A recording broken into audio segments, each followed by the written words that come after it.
Assalamualaikum class, I hope you all are doing fine. Today our topic is removing ambiguity. तो last lecture में हमने ये पढ़ा था कि ambiguity असल में है क्या. आज हम देखेंगे कि हमने इसको रिमूव कैसे करना है. अब लास्ट लेक्चर में हमने ये देख लिया था कि ambiguity किस तरह की होती है या क्या प्रॉब्लम्स हैं, उसकी क्या अलामात हैं कि आपकी ग्रामर कब एम्बिगुअस होती है, कौन कौन से ऐसी चीज़ें हैं जिन्हें हम देखते हैं और फिर हम डिसाइड करते हैं कि ये ग्रामर जो है हमारे पास एम्बिगुअस है.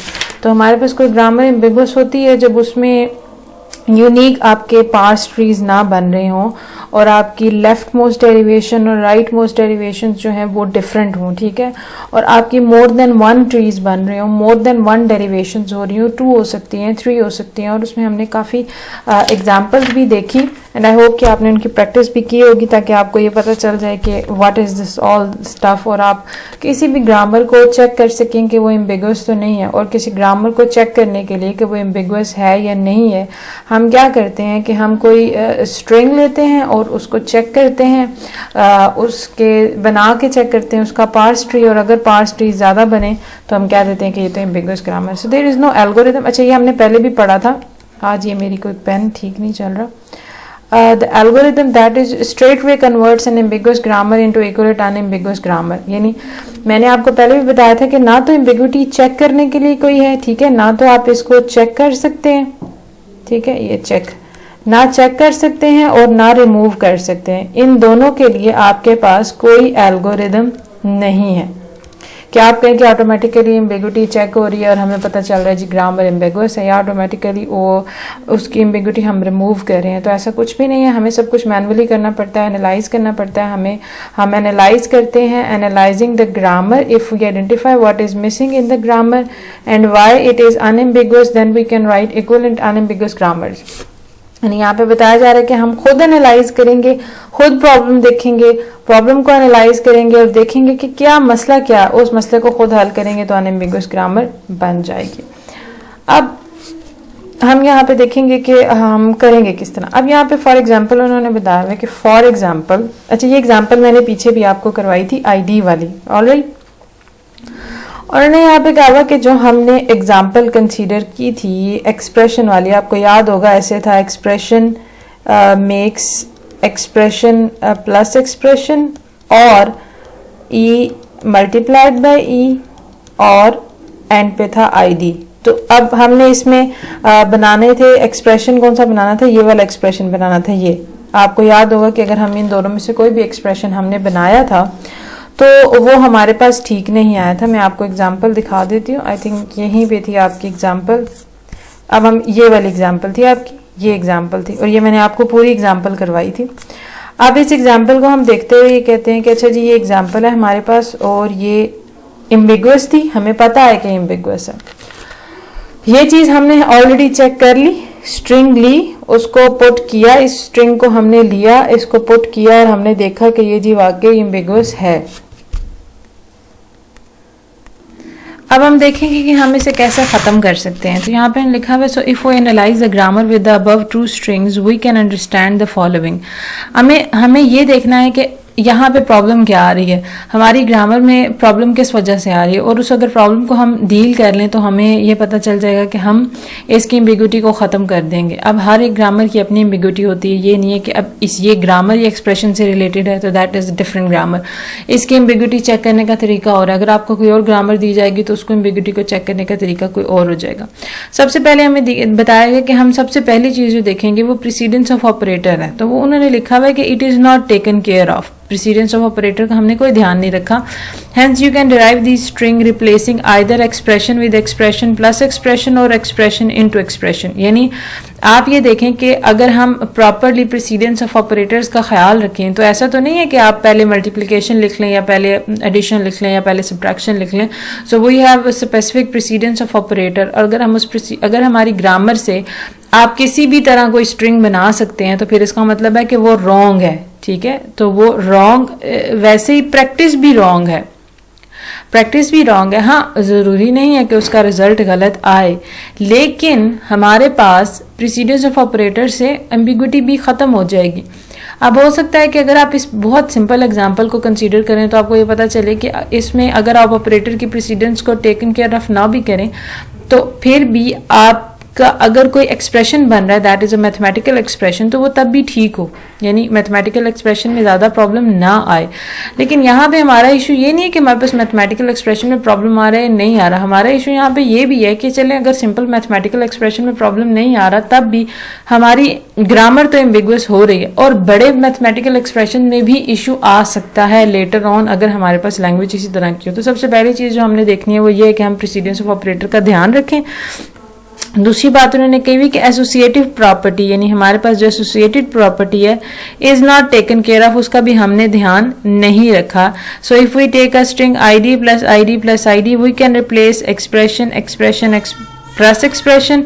Now we can replace either left expression और राइट एक्सप्रेशन, यानी हमारे पास कोई खास हमने ध्यान नहीं रखा कि हमारे पास एसोसिएटिव प्रॉपर्टी की वजह से हमने कौन सी साइड को पहले चेंज करना है और कौन सी को बाद में चेंज करना है। So write the equivalent unambiguous grammar by taking care of precedence and associativity. अब हम प्रेसिडेंस को सबसे पहले देखेंगे तो यहाँ पे हमें बताया गया कि हमें पता है कि हमारी गिवन ग्रामर में आईडी की प्रायोरिटी सबसे हाई है, उसके बाद सेकंड प्रायोरिटी है हमारे पास मल्टीप्लिकेशन की, और सबसे आखिरी प्रायोरिटी है हमारे पास प्लस के साइन की।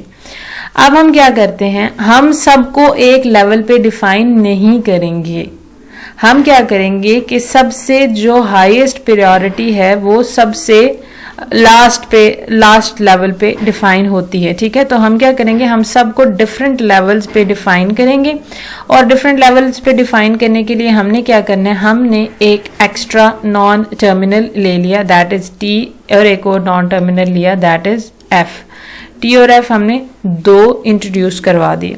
अब आप देखें आपने क्या कहा कि ई से आपकी दो ट्रांजिशन हो सकती हैं, या तो ई प्लस टी या फिर सिर्फ टी, दो अल्टरनेटिव्स हैं।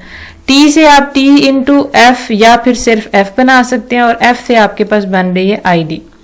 फॉर एग्जाम्पल ना, अब अगर हम अच्छा इसके बाद ये तो आपने प्रेसिडेंस चेंज कर दी, आपने दो जो हैं वो न्यू नॉन टर्मिनल्स इंट्रोड्यूस करवाए। तो नॉन टर्मिनल्स आपके हैं कौन से, ये हम देख लेते हैं। आपके पास टी और एफ जो है वो न्यू नॉन टर्मिनल्स हैं, और अब आपने उनको अरेंज कर दिया। सबसे लास्ट लेवल पे आपने आईडी रखी, सेकंड लेवल पे आपने मल्टीप्लिकेशन, और फर्स्ट लेवल पे आपने एडिशन रखी। तो क्योंकि जब हम चेंज करना स्टार्ट करेंगे तो वो उनकी प्रेसिडेंस बिल्कुल ठीक रहेगी। उसके बाद उन्होंने कहा for example now we want to add operator unary, as unary has the highest priority of precedence, यानी इन दोनों से ज्यादा उसकी प्रायोरिटी है। तो हमने क्या किया कि उसको भी हमने इधर इंट्रोड्यूस करवा दिया पी के सेंस में। ये देखें पी के साथ यानी नेगेटिव पी भी आ सकता है, यानी पॉजिटिव या नेगेटिव भी साइन लगा हो सकता है। तो पॉजिटिव लगा हुआ है तो उसको तो हमने शो ही नहीं करना, तो नेगेटिव लगा तो वो हमने इधर एक्सप्लेन कर दिया कि यहाँ पे। और जो उसके बाद उन्होंने एसोसिएटिविटी को डिफाइन किया हुआ है, और सॉरी, तो ये सारी चीजें आपकी हो जाएंगी। अब हम क्या करेंगे, अब मैं आपको करके बताती हूँ कि ये करने से हमारी ग्रामर की एम्बिग्युटी खत्म हुई है या नहीं हुई, ठीक है। आगे तो मजीद एग्जांपल्स हैं, लेकिन फिलहाल मैं आपको इसकी एम्बिग्युटी खत्म हो गई है ये आपको शो करवाऊंगी। अब हम एग्जाम्पल को देख लेते हैं यहाँ पे करके। हमारे पास जो पहले, यानी जब हमने इससे पहले किया था तो हमारे पास ग्रामर कुछ इस तरह थी that E was making, E could have been E plus E, या जिस भी आप इसे अरेंजमेंट से लिखें, ई मल्टीप्लाइड बाय ई, या फिर हमारे पास था आई डी। और अब हमारे पास जो न्यू ग्रामर है, जो हमने अभी न्यू ग्रामर बनाई है, the new grammar is something like that कि उसमें है ई is making E plus T or T, then T is making T into F or F, and F is finally making ID. Alright, ये हमारे पास जो पूरी है that is our new grammar। ये हमने अब new grammar बना ली है जो कि अनएम्बिगुअस है। अब हम इसको टेस्ट करेंगे कि हमने कह दिया कि ये न्यू ग्रामर है और ये अनएम्बिगुअस है, तो हम इसे टेस्ट करके सबसे पहले देखते हैं कि अनएम्बिगुअस है भी या नहीं है। तो हम अपने उसी को लेते हैं जो मैंने आपको एग्जांपल पहले करवाई थी, दैट वाज हमने उसमें क्या बनाना था, ID plus ID multiplied with ID. ये हमारी स्ट्रिंग है, रिक्वायर्ड स्ट्रिंग। तो अगर इसको मैं अब बनाऊं इस वाली ग्रामर को यूज करते हुए मैं इसको बनाऊंगी। अगर मैं इसको बनाऊं तो हमारे पास ये कैसे स्ट्रिंग बनेगी। अब आप देखें कि सबसे पहले मैं ई से पिक करूंगी। अगर मैं लेफ्ट रिकरियन करूं तो सबसे पहले मैं क्या लेती हूं, मैं लूंगी ई एफ। अब हम करेंगे क्या कि हम अपनी इस रिक्वायर्ड स्ट्रिंग का, ये हमारी रिक्वायर्ड स्ट्रिंग थी जिससे हमने पहले पार्स ट्री बनाए थे, तो हमारे दोनों पार्स ट्रीज, हमारे पास लेफ्ट और राइट के दो पार्स ट्रीज बने थे, यानी हमने इस तरह देखा था। अब हम देखेंगे कि अब हमारे पास इसके पार्स ट्रीज क्या। अब आप इसको देखें कि मैंने इस एग्जांपल को इसकी मैंने रिकरियन कर ली है, यानी हमारे पास ये आईडी थी, इसकी हमने रिकरियन करनी थी। तो ये देखें, ये मैंने लेफ्ट रिकरियन किया। ये मैंने पहले इसलिए कर रही है कि मुझे बार बार दरमियान में कलर चेंज करना पड़ता है। सबसे पहले मैंने ई प्लस टी लिया, ठीक है। अब मैंने लेफ्ट रिकरियन करनी है तो लेफ्ट मोस्ट है ई को मैं अल्टरनेटिव में टी भी तो लिखवा सकती हूँ, तो यहाँ पे मैंने टी लिखवा लिया और ये टी एज इट इज लिखा रहा। फिर इस टी को मैंने अब चेंज कर दिया एफ में, एफ ले लिया मैंने इसकी जगह, ये भी तो इसका अल्टरनेटिव है, और एफ लेने के बाद मैंने उसे आईडी में चेंज करवा दिया। ये टी मेरे पास एज इट इज चलता गया। उसके बाद आईडी में चेंज करवाने के बाद अब जो ये वाला टी है मेरे पास, ठीक है, इस टी को मैंने क्या करवाया, इसको मैंने चेंज करवा दिया T plus T into F में। टी इंटू एफ करवाने के बाद इस टी की दोबारा अल्टरनेटिव एफ में चेंज करवाई, एफ को आईडी में चेंज किया और एट द लास्ट इस एफ को आईडी में चेंज किया। तो ये मेरे पास बन गया। यहाँ पे मैंने इसे थोड़ा गलत लिखा हुआ, इसको मैं मल्टीप्लाई का साइन लगा देती हूँ। अब अगर आप इसका पार्स ट्री बनाएं, let's make a parse tree, या मैं इसकी राइट मोस्ट डेरिवेशन भी यहाँ कर देती हूँ। ये मेरे पास जो थी, ये मैंने की इसकी लेफ्ट मोस्ट डेरिवेशन और यहाँ मैं इसकी राइट मोस्ट डेरिवेशन भी आपको करके दिखा देती हूँ, और वो मैं बल्कि साथ साथ ही कर देती हूँ। अब राइट मोस्ट डेरिवेशन में मेरे पास क्या होगा, सबसे पहले मैं लूंगी उसी तरह ई से मैं लूंगी ई प्लस टी। अब सबसे पहले मैं ई को एज इट इज लिखा रहने दूंगी और टी को चेंज कर दूंगी, टी इंटू एफ में। अब फिर मैं ई को और टी को एज इट इज लिखा रहने दूंगी और एफ को चेंज करवा दूंगी आईडी में। अब ई प्लस टी, सॉरी, अब टी को मैं चेंज करवा दूंगी क्योंकि वो तो आईडी में चेंज हो गया। अब टी को चेंज करवा दूंगी एफ में और ये आईडी एज इट इज लिखा रहा। यहां से अब f को मैंने id में चेंज करवा दिया, ये ऑलरेडी id थी। और लेटर ऑन अब क्या होगा कि आखिर में अब इसका मैं शुरू करूंगी। अब यहां से इस e को मैं t में चेंज करवाऊंगी, ये मेरे पास id मल्टीप्लाइड बाय id। फिर t f में चेंज होगा। देखें जितना लंबा होगा उतनी ज्यादा उसको उतनी डेरिवेशंस लेके जाना पड़ेगा और एंड में ये id में चेंज होगा। तो ये आपके पास पूरा बन गया। अच्छा, आई एम सॉरी, ये मेरे स्टार को जरा इग्नोर करें, बहुत ही गंदा ये लग रहा है। और वैसे मैंने ये फील किया, आई डोंट नो गलत भी फील किया हो सकता है। मुझे लगता है कि जब मैं इसका बैकग्राउंड ब्लैक रखती हूँ ना और ऊपर वाइट से लिखती हूँ तो वो ज़्यादा अच्छा लिखने होता है। I don't know why is this so. और जब मैं वाइट बैकग्राउंड रख के ब्लैक से लिखती हूँ तो मुझे खुद अपनी राइटिंग जहर लगती है। हालांकि वैसे मेरी पेज पे राइटिंग बहुत अच्छी है, लेकिन यहाँ पे बहुत ही गंदी लिखनी होती है। अब ब्लैक अगर मैं बैकग्राउंड रखूँ तो वो सेव नहीं होता। ये वन नोट है, इसमें जब मैं उसको सेव करती, अगर आप में से किसी को तरीका पता है तो मुझे बता दीजिएगा, आई डोंट नो। लेकिन जब मैं ब्लैक बैकग्राउंड रख के, मैंने आपको वो रिकरियन वाला करवाया था, so when I tried to save it, वो सेव नहीं हो रहा था। जब मैं उसे प्रिंट करती थी तो वो इनवैलिड आ जाता था। और अगर मैंने फिर वाइट बैकग्राउंड रख के डॉक्यूमेंट सेव किया, क्योंकि वन नोट में सारे डॉक्यूमेंट बनते जाते हैं, वो प्रिंट करके मैंने सेव किया तो वो सेव हो गया और वो सारा लिखा भी आ गया। तो अब मुझे यही था कि अगर आप मुझसे मांग लें कि मैम हमें ये दे दें, तो फिर सिर्फ उस पर्पज़ के लिए मैं क्या करती हूँ कि मैं इसको वाइट पे कर रही हूँ कि इन केस अगर मुझे आपके साथ कोई ऐसी चीज़ जो शेयर करनी पड़े, आप कहें कि हमें दे दें हुई भी, तो फिर वो ब्लैक वाली मुझसे शेयर नहीं होंगी, तो फिर मैंने इसलिए वाइट रखा। लेकिन I personally don't like it. अच्छा, अब हम इसके पार्स ट्रीज बना लेते हैं, ठीक है। अब पार्स ट्री इधर पूरा नहीं आएगा, चले मैं कोशिश करती हूँ। ये लेफ्ट मोस्ट का पार्स ट्री अगर मैं यहाँ पे बनाऊं तो मुझे उम्मीद है कि आपको याद होगा कि मैंने पार्स ट्री, ये सारी डेरिवेशन मैंने कैसे की, क्योंकि मैं इस पेज को आप करने लगी हूँ, वरना फिर यहाँ पे पूरा नहीं आएगा पार्स ट्री, ठीक है। तो आप ऐसा करें कि वीडियो पॉज करके पहले इस सारी डेरिवेशन को लिख लें अपने पेज पे, इट्स जस्ट 2 मिनट्स वर्क, और फिर देखें कि हम यहाँ पे इसका पार्स ट्री कैसे बना रहे हैं।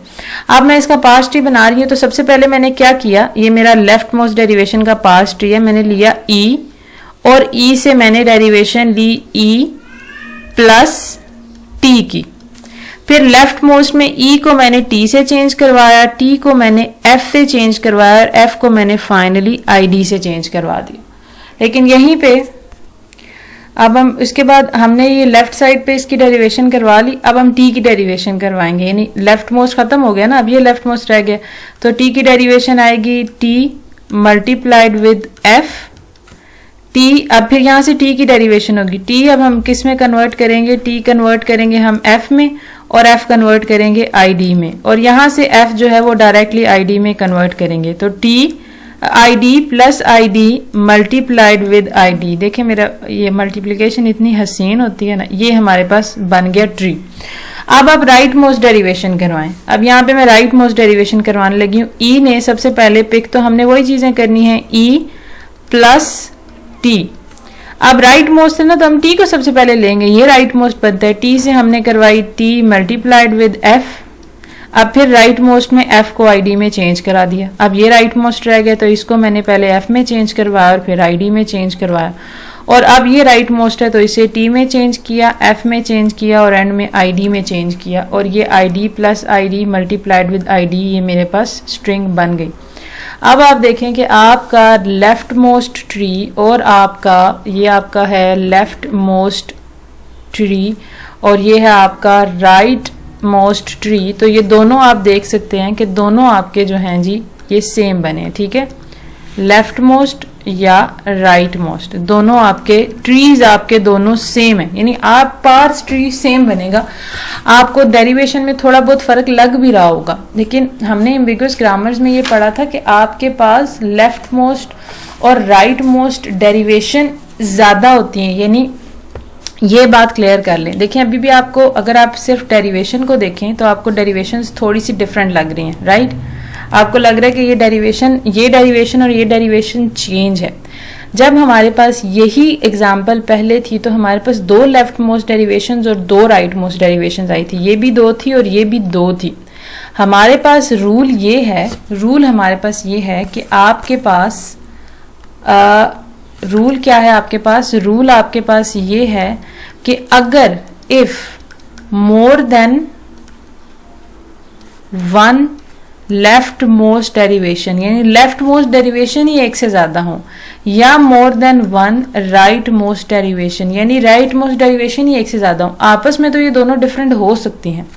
फिर दूसरी बात ये थी कि ये इन दोनों का ट्री डिफरेंट हो, लेफ्ट मोस्ट और राइट मोस्ट का हमारे पास जो ट्री बने वो डिफरेंट हो, तो हमारे पास ग्रामर जो है वो एम्बिगुअस होती है। तो हमारे पास more than one leftmost derivation या more than one rightmost derivation नहीं आई, ये दोनों एक एक ही आई हैं और इन दोनों का ट्री हमारे पास सेम बना है। अभी हमारे पास ट्री सेम बना है, तो इस वजह से हमारे पास ये ग्रामर अब एम्बिगुअस नहीं रही। अब आप ये सोच रहे होंगे कि इसमें हमने दो चीज़ें और भी पढ़ी थी, मैं बुक दोबारा ओपन कर लेती हूँ। तो वो जो दो चीज़ें हमने पढ़ी थी उनका कोई इतना खास मसला नहीं है, इतना खास वो यूज़ नहीं हो रही, मतलब हो सकती हैं, लेकिन अभी मैं यही बात है कि जितना मैं इस चीज़ को प्रोलॉन्ग करूंगी और चीज़ें डालूंगी बीच में तो उतने आप और ज़्यादा कंफ्यूज होंगे, तो उस चीज़ की हमें ज़रूरत है। अच्छा, आप उन्होंने लिखा हुआ कि ये जो फॉलोइंग ग्रामर है ये इक्विवेलेंट अनएम्बिगुअस ग्रामर है। अब ये अनएम्बिगुअस ग्रामर आप देख लें कि आपके पास है बी एक्सप्रेशन, ओहो ये थोड़ा ठीक है, बी एक्सप्रेशन एंड एक्सप्रेशन, ये देखें, यानी आप सिंपली ये समझ सकते हैं कि अगर आप इस बी एक्सप्रेशन को ए ले लें तो आपके पास ये ग्रामर है ए मेक्स ए एंड ए, और या फिर अल्टरनेटिव में ए और ए, ठीक है, और उसके अलावा बना सकती है नॉट ए, और फिर एंड में आपके पास ट्रू या फिर फॉल्स हो सकता है, ठीक है। ये आपकी बेसिकली ग्रामर है। तो यहाँ पे बी एक्सप्रेशन करके वो थोड़ा उसको कॉम्प्लिकेटेड बताया गया है, लेकिन ये कॉम्प्लिकेटेड है नहीं है, ठीक हो गया। अब उन्होंने लिखा हुआ है कि this is the grammar that defines Boolean expressions with basic operators. आपके पास बेसिक ऑपरेटर्स एंड और नॉट है जिनके साथ हम इसको बना रहे हैं। अब यहाँ पे भी हमारे पास प्रॉब्लम यह है कि हमने इसकी प्रायोरिटी नहीं ठीक की हुई, बल्कि एक ही लेवल पे सारे के सारे ऑपरेटर्स डिफाइन कर दिए, एक ही लेवल पे सब कुछ डिफाइन किया ना हमने। अब अगर आप देखें तो ये एक ही लेवल है ना, ये तो अल्टरनेटिव आ रहा है, कोई लेवल्स तो चेंज नहीं हो रहे। तो वो एक ही लेवल पे सारा कुछ डिफाइन कर दिया, जिसकी वजह से आपके एक्सप्रेशन एम्बिगुअस होंगे। अब हमें ये बात पहले ही क्लियरली पता चल गई कि जब भी हमारे पास कोई ऑपरेटर्स हों, चाहे वो बुलियन ऑपरेटर्स हों, चाहे मैथमेटिकल ऑपरेटर्स हों, तो जब हम उन सबको एक ही लेवल पे डिफाइन कर देंगे और ऑपरेटर प्रेसिडेंस का ध्यान नहीं रखेंगे तो हमारे पास गलती के चांसेस बहुत ज़्यादा बढ़ जाते हैं। तो उस गलती के चांसेस को हमने रिमूव करने के लिए क्या करना है कि हमने ऑपरेटर प्रेसिडेंस का ध्यान रखना है। तो यहाँ पे हम उसी तरह ऑपरेटर्स प्रेसिडेंस का ध्यान रखेंगे जिसमें पता चला कि नॉट की प्रायोरिटी सबसे ज़्यादा है, उसके बाद एंड की प्रायोरिटी है और सबसे एंड में और की प्रायोरिटी। तो जिसकी प्रायोरिटी सबसे ज़्यादा हो वो सबसे लास्ट लेवल पे डिफाइन होता है। This is the rule, right. So अब आपने क्या किया कि वो पहले एक ही हमारे पास सिर्फ चीज़ थी, हमने सिर्फ एक चीज़ लिखी हुई थी और दैट वाज बी एक्सप्रेशन, और उसको मैंने कहा कि वो ए है। तो यहाँ पे अब हमने क्या किया, हमने न्यू वेरिएबल्स डिफाइन करवा दिए कि ई एक्सप्रेशन और T and T alternative T and F और उसके बाद एफ जो है नॉट एफ, ट्रू और फॉल्स। ये हमारे पास सारी चीज़ें हो गई। अब आप जब इसका कोई भी लेंगे स्ट्रिंग और उससे बनाएंगे तो आपकी ठीक बनेंगी। तो अब आपने करना ये है कि आप कोशिश करें कि इसकी एक एक एग्जाम्पल खुद ही कर लें, खुद ही सोचा करें स्ट्रिंग और खुद ही उसकी एग्जाम्पल कर लें और 3-4 दफ़ा प्रैक्टिस किया करें। और अगर आपको 3-4 दफ़ा प्रैक्टिस करके देखें, हो सकता है कि आप एक दफ़ा एक काम करें वो गलत हो जाए तो आपने फ़ौरन ही नहीं कह देना कि मैम हमसे तो ये नहीं हो रहा या हमसे गलत हो गया। आप किया ऐसे करें कि देखें, आप मैथ्स का भी कोई क्वेश्चन करें या किसी भी चीज़ की प्रैक्टिस करें, या इवन मैं भी अक्सर कोई एग्जाम्पल आपकी जब आपका लेक्चर प्रिपेयर करती हूँ तो उसको एग्जाम्पल्स को खुद पहले सॉल्व करती हूँ तो समटाइम्स मुझसे खुद भी गलत हो जाती हैं और कभी कभी आपका लेक्चर रिकॉर्ड करते हुए गलत हो जाती हैं और मैं फिर कहती हूँ ओहो ये तो मैंने गलत सीक्वेंस पिक कर लिया, तो भी मुझे उसको स्किप करना है या मैं उसको प्रॉपरली फिर मैं वीडियो में जाके एडिट करती हूँ। और जी बल्कि ये मेरे साथ अक्सर हो जाता है कि मैं एकदम से तेज़ी से काम करते हुए गलत एक्सप्रेशन ले लेती हूँ। लेकिन इसका मतलब ये तो नहीं है कि मैं कहूँ कि ये तो हो ही नहीं सकता। इसका मतलब ये है कि मेरी एक अटैम्प्ट गलत हो गई थी, दूसरी अटैम्प्ट जो है वो ठीक हो सकती है। तो आप भी इन एग्जाम्पल्स की डिफरेंट अटैम्प्ट्स किया करें और अगर डिफरेंट अटैम्प्ट्स करने के बाद भी आपसे सॉल्व ना हो तो फिर आप उस प्रॉब्लम को मेरे तक लेके आया करें। मतलब अभी आप लोग 4th सेमेस्टर में हैं तो you are about to be graduate, you are about to complete your 14 years education. So after completing your 14 years education you should not be so much dependent on your teacher, although you are so much dependent on your teacher. I sometimes feel like कि मैं आपकी spoon feeding करती हूँ all time, I'm telling you everything, like everything. सारे lecture सारे में आपको वो ये नहीं कहती कि ये भी टॉपिक खुद ही कर लें, वो टॉपिक भी खुद ही कर लें। And literally our teachers used to do this when we were in university. Our teachers used to tell us ये भी हो गया, वो भी हो गया, ये भी कर लें, वो भी कर लें, and this used to happen to us. तो I just feel like because the subject is too technical, it's not a theory based subject कि मैं कहूँ कि ये पैराग्राफ भी पढ़ लें, वो पैराग्राफ भी पढ़ लें। तो that is why I just keep on doing that. So लेकिन आपकी भी अपनी रिस्पॉन्सिबिलिटी बनती है कि आप लोग कुछ चीज़ों को खुद से भी करें, खुद से करेंगे तो आप किसी काबिल बनेंगे। ठीक है, मेरी तो रिस्पॉन्सिबिलिटी है ही है, वो तो मैंने निभानी है, लेकिन आप लोगों को भी खुद से प्रैक्टिस करनी चाहिए, खुद से चीज़ें करने की कोशिश करनी चाहिए ताकि आप खुद से चीज़ें अटैम्प्ट कर सकें। मतलब that is the biggest purpose of education, to make you do something on your own. If like you will always be dependent on teachers, always be dependent on someone in your life, you're never gonna go somewhere. जहाँ है वहीं रहेंगे और वो जो आपकी कहते हैं ना progress, it will be just stagnant हो जाएगी या जैम हो जाएगी। आगे एक और एग्जाम्पल है, प्लीज़ पार्डन मी जब मैं अपने अक्सर बोलते हुए स्लिप कर जाती हूँ, कुछ और बोल देती हूँ। अच्छा, यहाँ पे हमें लिखा हुआ है कि ये ग्रामर भी हमारे पास एम्बिगुअस है, इसे अनएम्बिगुअस करें। तो यहाँ पे भी एक सेम ही बात है कि ये आपके पास रेगुलर एक्सप्रेशंस को डिफाइन किया हुआ है, तो हमने देख लेना है कि किसकी प्रेसिडेंस ज़्यादा है। एक बात तो आपको वैसे क्लियर हो जाएगी कि जब 3-4 चीज़ें हो रही हूँ या 5 चीज़ें हो रही हूँ आपकी प्रोडक्शंस में और वो एक ही लेवल पे डिफाइन हो तो वो प्रॉब्लम ही क्रिएट करेंगी। यानी ये एक हमें बात समझ आ गई है। तो अब ज़्यादातर केसेस में जब आप इस तरह देखेंगे कि 3, 4, 5 अल्टरनेटिव्स हैं और वो डिफरेंट काम कर रहे हैं और वो एक ही जगह आपने डिफाइन किए हुए, तो बहुत ज़्यादा पॉसिबिलिटी है कि आपकी चीज़ें जो है वो एम्बिगुअस बन जाएँ।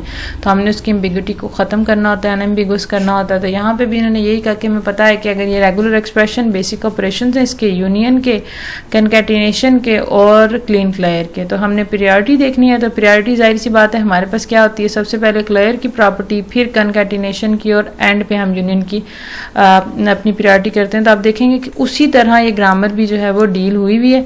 आपने दोबारा से 3, 4 टर्मिनल्स ले लिए, 3 टर्मिनल्स लिए और इन 3 टर्मिनल्स में आप देखें कि आपकी सबसे लेस जो प्रियोरिटी थी सबसे ऊपर लिखा, फिर कंकैटिनेशन को लिखा, फिर क्लीन क्लियर को लिखा और फिर ए या बी को लिख लिया। अब यहाँ पे उन्होंने बताया हुआ कि आपके पास अगर कोई भी ऑपरेटर्स हों और उनकी कोई भी प्रेसिडेंस हो तो आप उसे किस तरह एक जनरल फॉर्म में डील कर सकते हैं। तो ये सिर्फ प्रेसिडेंस को डील करने के लिए आपको एग्जांपल बताई गई है कि at the rate has the highest priority, dollar sign has the second highest and this one has the least highest. तो वो जो लीस्ट वाली है वो फर्स्ट नंबर पे है और वो सारी चीज़ें उसी तरह आ रही हैं। उसके बाद नेक्स्ट टॉपिक हमारे पास है इनहेरेंट एम्बिग्विटी। तो वो मैं छोटा सा ही है तो मैं इसके साथ ही चलाऊंगी ताकि उसके बाद हम फिर दूसरी चीज़ों पे जंप ऑन करेंगे। तो इनहेरेंट एम्बिग्विटी में आपके पास क्या होता है कि आपके पास जो कंटेक्स्ट फ्री लैंग्वेज है वो कोई इनहेरेंटली एम्बिगुअस भी हो सकती है क्योंकि उसे डिफाइन ही एम्बिगुअस ग्रामर से किया गया और वो एम्बिगुअस ग्रामर अनएम्बिगुअस बन नहीं सकती। मतलब आपके पास कोई हल ही नहीं है उसको अनएम्बिगुअस करने के लिए, ये बताया जा रहा है। तो अब आप इस बात को समझ लें। ये एग्जांपल तो उन्होंने थोड़ी ऐसे ट्रिकी सी करके दी हुई है, ये ट्रिकी है नहीं है, मैं अभी आपको करके दिखा देती हूँ।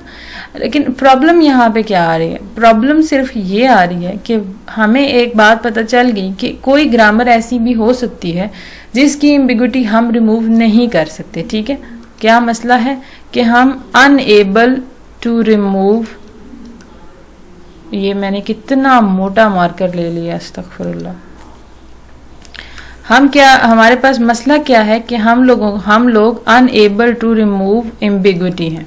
ठीक है, अब हम सारी एम्बिग्विटीज तो रिमूव नहीं कर सकते ना। हम ये सोचते हैं कि हम हल निकाल सकते हैं, लेकिन क्या हम हर चीज़ का हल निकाल सकते हैं? मतलब आपके पास कितने इश्यूज हैं, आपके कोई सॉफ्टवेयर परफेक्ट नहीं होते। मतलब आपको ये पता होगा, if you study software engineering, so we just study one thing that no software is perfect, so this is something we know। हमें पता है कि जी ये चीज़ें ambiguous हों, इनमें errors हैं, आप error free चीज़ें नहीं बना सकते, perfect नहीं बना सकते। तो अब हम कितनी कोशिश करते हैं, एवरीवन ट्राइज। मुझे पता है कुछ बच्चों ने ये कमेंट्स में क्वेश्चन करने कि क्यों नहीं हम अनएम्बिगुअस बना सकते। क्यों नहीं बना सकती? क्योंकि हम इंसान है, सारे काम नहीं कर सकते। This is a very logical answer to this. But अगर आप वैसे भी सोचें तो in every field you are not perfect, in every field we have flaws, we can not make perfect things in all of the things, alright, whatever we do we can not do things perfectly. So that is why there are certain issues which जिन्हें हम solve नहीं कर सकते, जिन्हें हम properly deal नहीं कर सकते। ठीक है, तो फिर वो इश्यूज उनमें ये भी आता है कि कुछ ग्रामर इनहेरेंटली एम्बिगुअस हैं, हम उन्हें डील नहीं कर सकते। अब यहाँ उन्होंने एक एग्जांपल दी हुई है, ये वाली जो चीज़ है, ये है जो ये हमारे पास दी हुई है कि जी अगर इसकी हम ग्रामर बनाएं तो वो कुछ इस तरह और वो एम्बिगुअस है। आप देखें कि हमारे पास डिफाइन कैसे हुआ। उन्होंने कहा कि जी S कैन मेक S1 और S2। अब S1 की प्रोडक्शन है S1C A makes A B and empty. S2 जो है वो उसके उल्टा क्या करता है, A स्मॉल a और S2 लेके आता है और B लेके आता है, और B जो है वो B कैपिटल B C और ये लेके आता है। अब देखने में ये कितनी, वैसे ही देखने में मतलब बंदे को बुरी लग जाए कि ये तो बहुत एम्बिगुअस है। डिफाइन करने का तरीका है ना, जैसे कुछ लोग काम ठीक भी काम ऐसे तरीके से करते हैं कि वो उनके ठीक काम भी लोगों को बुरे लग जाते हैं। तो that is the case with this grammar के इतनी आम सी बात है, लेकिन उन्होंने इतनी फजूल तरीके से की हुई है कि वो आपको वैसे ही देख के लगेगा कि ये बहुत एम्बिगुअस ग्रामर है। अब आगे इन्होंने इस एम्बिगुअस ग्रामर का ये ट्री बनाया हुआ है। अब इस ट्री को देखें तो आपको काफ़ी आसान लगेगा कि अगर तो मैंने S से S1 लिया तो मेरे पास क्या आएगा, S1 से मैं दोबारा ले सकती हूँ S1 और C। S1 से की प्रोडक्शन हो सकती है A कैपिटल A B और क्योंकि कैपिटल ए की जगह ये आ सकता है तो मेरे पास बन गई ABC। और अगर मैं S2 लूं तो उससे मेरे पास प्रोडक्शन हो सकती है A और S2 आ गया यहाँ पे। S2 से मैंने प्रोडक्शन करवा ली B, कैपिटल B, C, और B क्योंकि एम्प्टी है तो आपके पास बन गई, ये देखें, A, B एंड C। ये दोनों आपके पास ABC बना रहे, ठीक है। अब अगर आपको लगता है कि आप इसकी एम्बिग्युइटी को रिमूव कर सकते हैं, अगर कोई इतना इंटेलिजेंट बच्चा मेरे क्लास में पढ़ता है तो I am you're always welcome, आप प्लीज़ इसकी एम्बिग्युइटी को रिमूव करें। लेकिन बहरहाल ये कहा जा रहा है कि ये हमने एक एग्जांपल देख ली कि ये एक एम्बिगुअस ग्रामर है जिसकी हम एम्बिग्युइटी को रिमूव नहीं कर सकते। मैंने भी कोशिश नहीं की एम्बिग्युइटी को रिमूव करने की। और अगर आपको ये एग्जाम्पल समझ नहीं आ रही तो इट्स वेरी ईजी, आप इसकी प्रोडक्शन उसी तरह आम तरीके से करवा के भी देख सकते हैं, या मैं आपको इसकी प्रोडक्शन साथ लिखवा भी देती हूँ कि यहाँ पे इन्होंने क्या लिया हुआ। इन्होंने कहा कि हमने S लिया और S से लिया S1, ठीक हो गया। S1 को फिर मैंने चेंज करवाया क्योंकि S1 C में, और S1 C में फिर S1 जो है ये चेंज हो सकता है A, कैपिटल A B में, और यहाँ पे C आ गया। और यहाँ पे A जो है ये एम्प्टी में चेंज हो सकता है, और एंड पे आपके पास ABC बन गया। और अगर इधर ही यहाँ पे मैं लूँ S को लूँ S2 ले लूँ तो S2 चेंज हो सकता है A S2 में, A एज इट इज़ रहेगा, S2 चेंज हो जाता है B, कैपिटल B C में, और यहाँ पे ये B जो है ये एम्प्टी सेट में चेंज हो जाता है, और एंड में आपके पास बन जाता है ABC। तो ये आपके पास दोनों बन रहे हैं। और मैं ये किस तरह ज़ुबानी लिख लेती हूँ, क्योंकि मैं एक दफ़ा आपका लेक्चर एक तो प्रिपेयर करती हूँ, पहले आपके बगैर प्रिपेयर किए लेक्चर मैंने आपको कभी भी डिलीवर नहीं किया। पहले मैं ये सारा कुछ खुद एक दफ़ा करती हूँ, फिर मैं आप लोगों को करवाती हूँ। और दूसरा, मेरे पास हार्ड कॉपी में बुक होती है साथ पड़ी हुई, इसीलिए जब मैं चीज़ें ड्रैग डाउन कर देती हूँ, जैसे मैं यहाँ पे काम कर रही हूँ तो अभी मुझे भूल भी सकता है कि ग्रामर क्या थी या उसको किस तरह लिखा हुआ है। तो मैंने हार्ड कॉपी में, क्योंकि मेरे पास ये बुक हार्ड कॉपी में है, मैंने आपको शुरू में भी बताया था, तो मेरे पास ये बुक हार्ड कॉपी में साथ पड़ी हुई होती है, तो लेक्चर के दौरान वो भी मेरे सामने होती है। तो एग्जाम्पल मैं अगर करवानी हो या फिर मैंने पेज पे सॉल्व की होती है, वो पेज मैंने साथ रखा होता है, और अक्सर बुक पे भी सॉल्व की होती है लेड पेंसिल से, तो मैंने साथ रखी होती है, तो तब मैं आपको करवा रही होती हूँ। तो इसीलिए मैं आपसे ये रिक्वायर करती हूँ और ये एक्सपेक्ट करती हूँ कि आप चीज़ें साथ साथ करें वीडियो को पॉज करके, ताकि जब हम आगे पहुँचे तो आपको समझ आए कि ये सब कैसे हुआ है। आप देखें यहाँ पे आपके सामने ग्रामर ही नहीं है, वो जो ग्रामर लिखी हुई है वो है ही नहीं यहाँ पे, तो आपके लिए एम्बिग्युइटी क्रिएट हो सकती है। तो उसके लिए मैंने आपको एक बताया था कि अक्सर बच्चे मोबाइल पे सुनते हैं तो लैपटॉप पे बुक ओपन रखा करें, और वरना आप साथ साथ नोटबुक पे नोट किया करें तो उससे भी बहुत फ़ायदा होगा। जब मैं बच्चों को पढ़ाती थी थ्योरी ऑफ ऑटोमेटा, और मेरे स्टूडेंट्स के प्रॉपर रजिस्टर्स मेंटेन थे, और मैं उनके रजिस्टर्स चेक करती थी, और मैं जो लेक्चर देती थी वो उसको प्रॉपरली नोट करते थे, उसके पूरे नोट्स बनाते थे। लेकिन अब मसला ये है कि आप लोग ऑनलाइन स्टडी कर रहे हैं तो मैं ये ट्रैक नहीं कर सकती, वरना अभी आपकी प्रॉपर नोटबुक्स होती है और आप उस पर सब कुछ कर रहे होते, क्योंकि ये करने वाली चीज़ें, ये हवा में आपको समझ नहीं आएंगी सारी की सारी चीज़ें। तो I want you to make proper notes, आप लोग इन्हें करें। ये देखें, अभी ये आपकी बुक में जो ऑनलाइन भी आपकी इस बुक को सारे को करवा रही होती है, तो अगर मैं ये बुक आपको सेंड करूँ, आपको नजर आए कि इस पर कितना गंद अब तक डल चुका है जो मैं सारा काम करती हूँ साथ, तो वो अब आप लोग बुक पे नहीं कर सकते, लेकिन नोटबुक पे तो करें ना, ठीक है। तो प्लीज़ आई होप कि आपको ये दोनों टॉपिक समझ आ गए होंगे। अब इसके बाद हम नेक्स्ट टॉपिक स्टार्ट करेंगे, और होपफुली आपका 3rd चैप्टर जो है वो अब जल्दी कंप्लीट होने वाला है, because that was a lengthy chapter. तो अगले वाले थोड़े कुछ थियोरेटिकल बेस्ड भी हैं, तो ज़रा जल्दी हो जाएंगे। Thank you so much.